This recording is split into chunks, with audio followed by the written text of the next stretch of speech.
PM Modi का अगला बयान, ना ही कोई आतंकवादी हमला हुआ है, ना ही कोई आतंकवादी घुसा हुआ है और ना ही किसी आतंकवादी के घुसे होने की संभावना है। जबकि हकीकत ये है कि पिछले 78 दिनों में 11 आतंकी हमले हुए हैं और न जाने कितने जवान शहीद हुए हैं। 44 जवान शहीद हुए पुलवामा अटैक में, जिसमें 350 किलो RDX आया था। उसका पता पिछले 5 सालों में अभी तक नहीं चल पाया है। और मोदी 3.0 कार्यकाल में इतने आतंकी हमले और इतने जवानों का शहीद होना क्या मामूली बात है भारतीय जनता पार्टी के लिए? लगातार हो रहे ये आतंकी हमले जम्मू कश्मीर की जर्जर स्थिति बयान कर रहे हैं। भाजपा की गलत नीतियों का खामियाजा हमारे जवान और उनके परिवार भुगत रहे हैं। क्यों भुगतेंगे हमारे जवान और उनके परिवार? ये तो भाजपा की गलत नीतियां हैं ना, तो भुगतना तो भाजपा को चाहिए, लेकिन भुगत रहे हैं हमारे देश के जवान। और उनके लिए स्कीम ला दी गई है अग्निवीर योजना, जिसमें हमारे देश के जवान 4 साल में ही रिटायर हो जाएंगे। तो एंड ऑफ द टॉपिक ये है कि सबसे ज्यादा नुकसान देश की जनता का, हमारे देश के जवान का, और फायदा किसका? भारतीय जनता पार्टी का। वो तो पुनः सरकार बना चुकी है। मोदी 3.0 कार्यकाल की सुर्खियां बटोरी जा रही हैं, जबकि हकीकत ये है कि 1 महीने का रिपोर्ट कार्ड अगर हम उठा के देखें तो 3 terrorist attack in Jammu and Kashmir, 10 passengers killed in Reasi bus attack, 1 SPO, 5 soldiers injured in Doda,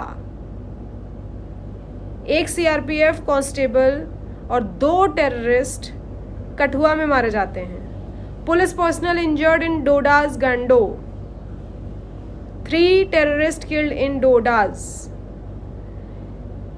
2 soldiers killed during a twin encounter in Chinigam, Kulgam, 5 soldiers killed and 5 injured in Kathua. Encounter in Doda's Ghadi, Badga. An officer and 3 soldiers killed in Doda's Dhari Gate. ये सारे आतंकवादी हमले हमारे देश भारत में हुए हैं, जिसकी चर्चा ना ही गोदी मीडिया कर रहा है और ना ही भारतीय जनता पार्टी का कोई भी नेता या कार्यकर्ता। क्या ये हमारे देश के ही जवान हैं? इन पे चर्चा होनी चाहिए या फिर सॉल्यूशन निकलना चाहिए। क्यों जल रहा है जम्मू कश्मीर? हर दिन जम्मू कश्मीर पे इस तरह के अटैक्स। वहाँ पे वैष्णो देवी मंदिर है जहाँ पे लाखों श्रद्धालु जाते हैं और वहाँ इस तरीके का सिचुएशन चल रहा है, तो उन लाखों श्रद्धालुओं के साथ भी, उनके घर वालों के साथ भी एक तरीके का छल करने का काम कर रही है भारतीय जनता पार्टी। मणिपुर पिछले 1.5 साल से जल ही रहा है। दिल्ली से मणिपुर जाने में कितना टाइम लगता है? जाना है वो भी स्पेशल विमान से, वही नया 8,500 करोड़ वाला, बिना रुके VIP उड़ान लेकर डायरेक्ट दिल्ली से मणिपुर ले जा सकता है वो 8,500 करोड़ का प्लेन मोदी जी को। लेकिन मोदी जी जाना ही नहीं चाहते मणिपुर। पिछले 1.5 साल से जल रहा मणिपुर और वहाँ रह रहे लाखों लोग पुकार रहे हैं अपने देश के प्रधानमंत्री को, लेकिन वहाँ पहुँचते हैं राहुल गांधी जी। पिछले 3 बार से राहुल गांधी जी पहुँचकर वहाँ के लोगों की मदद कर रहे हैं, उनका दुख सुनने की कोशिश कर रहे हैं। लेकिन मोदी जी बिजी हैं मोदी 3.0 कार्यकाल को प्रचार करने में। तो मोदी 3.0 आखिर है क्या?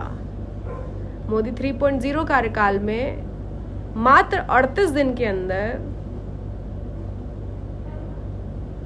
देश के न जाने कितने जवान शहीद हो गए, महंगाई चरम सीमा पर चली गई, जिससे लोगों को आत्महत्या करने की मजबूरी आ गई,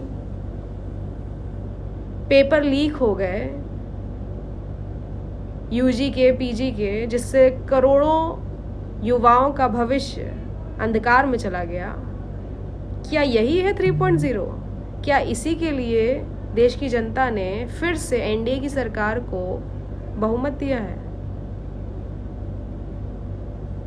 और सब कह क्या रहे हैं, मैंने कांग्रेस को वोट दिया था, मेरे 8,500 रुपए मुझे दो। ऐसे अंधभक्तों से मेरा भी पाला पड़ता रहता है।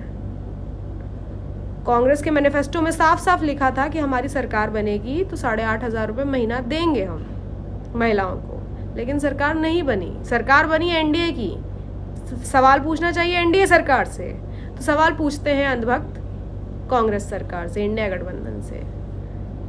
सवाल पूछिए कि हमारे देश में इतने आतंकी हमले क्यों हो रहे हैं, हमारे देश के जवान क्यों शहीद हो रहे हैं, पेपर लीक क्यों हो रहा है, देश के युवाओं का भविष्य क्यों बर्बाद किया जा रहा है। ये सारे सवाल पूछने चाहिए मोदी 3.0 गवर्नमेंट से। आप सबको क्या लगता है? कमेंट बॉक्स में मुझे जवाब ज़रूर दीजिएगा। जय हिंद, जय भारत, जय सिया राम।